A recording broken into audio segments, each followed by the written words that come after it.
Hi, and welcome to another episode of Talk with Confidence. This is where we have inspirational conversations with inspirational people. Today we have our resident industrial psychologist in studio with us, Mr. Simon Nteso, and we're going to be talking about a particular topic, a topic that we're both quite passionate about. We'll be talking about leadership and how emotional intelligence affects leadership. Mr. Simon Nteso, welcome back. Great to be back, Morena. Thank you, leadership. Leadership. Yeah. What is leadership? What is leadership? What is your take on leadership? How would you define it? In my own personal opinion, leadership is the ability to inspire people to get from a certain point to another point. It's basically utilizing people's strong points to be able to achieve a vision. I like that. Yes. I like that. So, if leadership is about inspiration, how does emotional intelligence, or what role does emotional intelligence play in that whole inspiring and leading sphere point of view? As I'd like to, when talking about issues regarding leadership, one important thing to note is the fact that you interact with people. So there are relationships there. So relationships need to be managed in order for them to produce or give us the desired outcomes. So in terms of emotional intelligence and its connection to leadership refers to how a leader will be able to understand his or her people, the way they might exhibit certain emotions, and understanding how they are feeling and being able to motivate them so that they are able to reach a goal. I mean, in organizations, especially in South Africa, even globally, you have people who come from different backgrounds coming together to work for a particular organization, and you have different personalities. You have people who have certain emotional tendencies. How should a leader approach? Is there a one size fits all, or is it individual? Is it as per individual?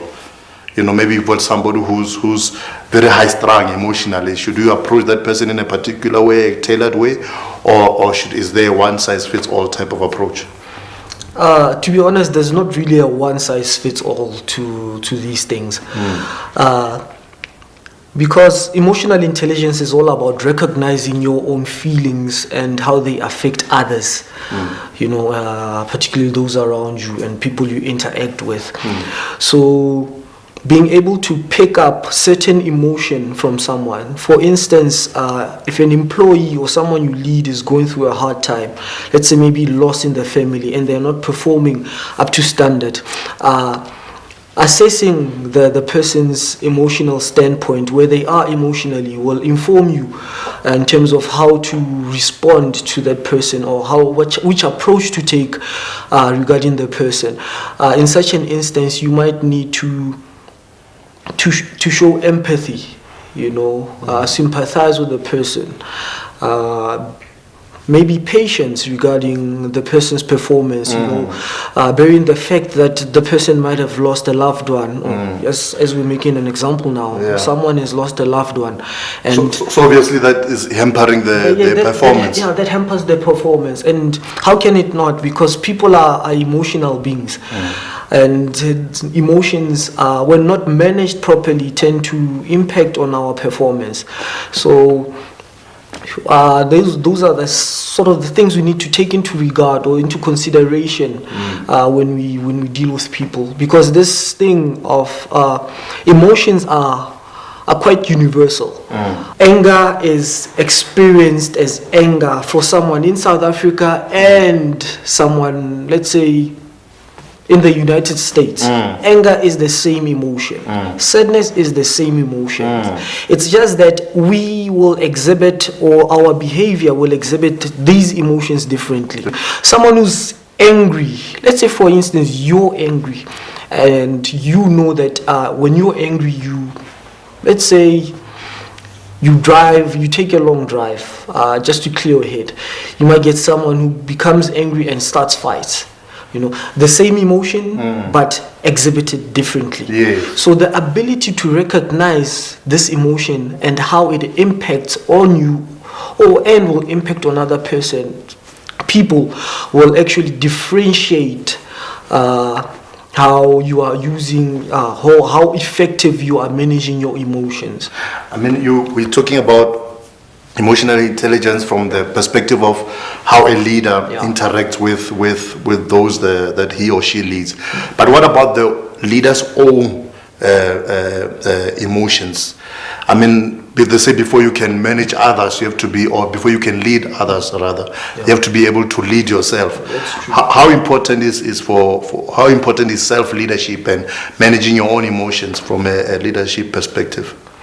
A leadership position is quite, it comes with its complexities. You take on a lot of responsibility because people look up to you. Yes. So it is important to have emotional intelligence as a leader, because whatever your reactions or the display of your emotions might impact in a negative or positive way on those you lead. For instance, leaders that can't keep their temper in check. Yes. If a leader, let's say, if a leader doesn't know how to approach or discipline those that they lead, let's make an example with a leader that's not able to refrain from outbursts. You get an employee, you have an outburst and you shout at the employee, in front of everyone. You're not considerate of the fact that what you are doing is gonna influence or impact on the employee in a particular way. So that particular outburst could mean one of many things, but let's say, for instance, the employee loses self-confidence, or their confidence decreases, or maybe the employee emotions are triggered, negative impulses are triggered, or emotions are triggered, and that employee starts feeling negative emotions within them. Ultimately, those negative emotions will manifest in behavior, and in the long run, you'll get an employee that's there but not performing to a satisfactory level. I mean, an example like that, it also goes beyond just the leader and the person that is being reprimanded, because especially if such an action takes place in the office space, other employees are then looking at that, and then they might have a particular view on the leader and on the employee being reprimanded. And I mean, from an organizational culture point of view, then that diminishes organizational culture. Then the atmosphere within the organization, I mean, that cloud might linger for a long time to come. You touched on something I like. You said influence, and Dr. John C. Maxwell says leadership is influence, nothing more, nothing less. A leader with a good emotional intelligence, what is their ability to influence as opposed to a leader who doesn't have good emotional intelligence? Well, a leader who has good emotional intelligence is quite observant. So if you can pick up certain emotions or behaviors that actually indicate certain emotions from a person that you lead, you actually stand a better chance of reaching out and being able to engage the person pertaining the particular emotion that they are currently experiencing. Because as I've said, leadership is all about relationships. It's interaction, and interaction is relationships. You have to understand these people that you are leading, or the people that follow you. So if you are able to understand if someone is going through something and you are able to actually be there and show support as a leader, that puts you in a position whereby the particular person that you reached out to and showed support to can relate to you better. So at the end of the day, there's enhancement of the relationship that you have with that person, and it brings about positive outcomes. So the person will most likely be more diligent in their work. They will want to go the extra mile for you because because you showed that they are not just a number. You care about them as a person as well, not just an employee. So you care for their well-being, not just what they are bringing to the table. So by being more emotionally intelligent, by being more empathetic, by being more compassionate, you actually increase your level of influence with the people that you lead. Yeah, you do increase it. I mean, if I'm a leader and, we're talking about emotional intelligence, and I'm asking myself, do I have emotional intelligence? How do you know whether you do have emotional intelligence? And if one does not have, good emotional intelligence, how does one, go about developing the emotional intelligence? Well, one of the most effective ways to actually measure if you have emotional intelligence is through feedback. In Sutu, there's a saying in Sutu, so there are blind spots to yourself. There's some things you will not notice about yourself, but will see. So when people give you feedback regarding these things, it's when you are made aware of such things. If I were to tell you now that, hey, Morena, I think you do not show a lot of compassion towards people that are around you. Yes. That's my feedback from what I've observed regarding how you behave. And just from that, you can take my feedback and actually try to develop, because emotional intelligence is like a bicep. If you want bigger biceps, you have to work on them continuously. Training, Yes. So it's the same with emotional intelligence. You have to continuously work on it in order for it to be developed. But the nice thing is that it can be developed. It's not like IQ.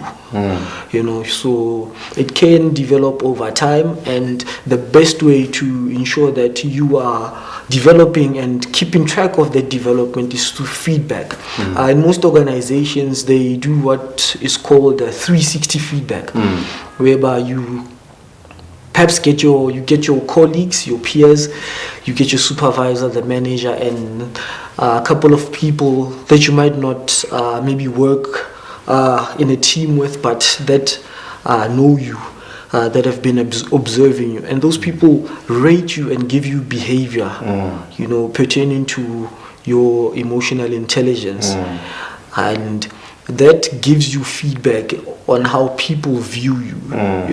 There's gonna be some good feedback, depending on how your conduct is, and there might be some development areas. So those development areas are what you need to work on. The things that people have highlighted that you are not displaying, or you need to display more, are the things that you need to work on. I mean, that's a very good point, very interesting. They always say, those that eat the food decide whether the chef is good. If I'm cooking food, I can't cook the food, eat the food, and then rate the food. If I'm cooking the food, as leaders are chefs, you cook the food. The people you're leading are the ones who are gonna eat and say, what, I love this. You've done a good job. But sometimes leaders cook things that people eat and then they get sick. But a lot of leaders then become in denial, saying, what, no, these people are just being negative. What would you say to a leader like that, a leader who does not really want to change? What would you say to such a leader, and what advice would you give to them? Well, when it comes to such cases, people will respond differently to such things.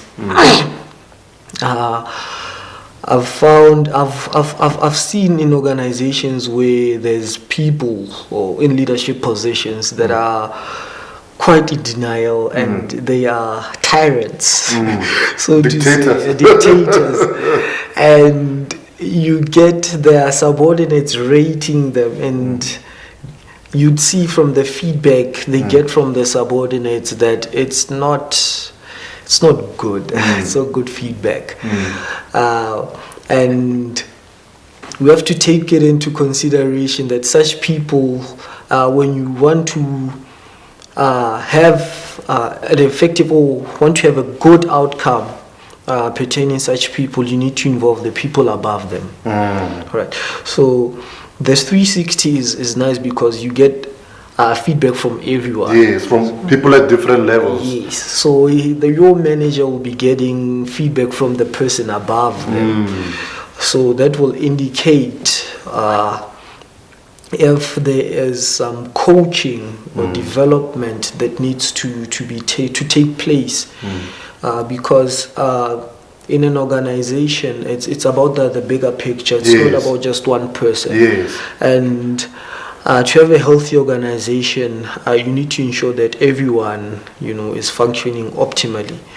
So if a leader is kind of hampering production, it's something that needs to be dealt with. But you can't be hard on a leader because, like I said, people are going through different things, and these things impact on their emotions and their behaviors ultimately. So you have to approach it in a way you have to approach it in a good way, in a very slick way, so that you get to develop these leaders and they come to a place whereby they change their leadership style, so to say, to ensure that the team is functioning optimally. I like that last point, especially because a lot of leaders, especially leaders like the ones we're talking about, you find a lot of time they're very results orientated. That's true. So what they're focusing on is just the bottom line, whereas they're not fully comprehending the fact that there are many factors that contribute to that very same bottom line that they're always thinking about. And the people that they are leading are the people who are contributing. So by them becoming a better leader, the very same bottom line that they are, fixated on will improve, will become better. It will improve. It will even go beyond in some instances, because sometimes you get employees that just do enough. They just do enough. What is required, they do, and funny enough, you'd learn that these people could have actually gone the extra mile. Yes, they had more in the tank. But they reserved it and kept it for themselves. And when you are a good leader and can motivate these people and have good relations with them, if they can go 150% to 200% instead of 100% for you, they will most definitely do it. So it's about the relationships you build with subordinates. If you have good relationships with those you work with or those that you lead, that ultimately impacts on the motivation and morale of the team, and people will be on the ball for you. They'll run for you. Wonderful. Emotional intelligence in leadership, Mr. Simon Nteso. I've really learned a lot from this conversation, and I've really enjoyed it as well, as I'm sure our viewers have. And we look forward to having you here back again to touch on more issues within the organizational space, organizational behavior, organizational development. Thank you so much. Pleasure's all mine. Thank you. That was inspirational. That was motivating. I've really enjoyed it. I'm sure you have.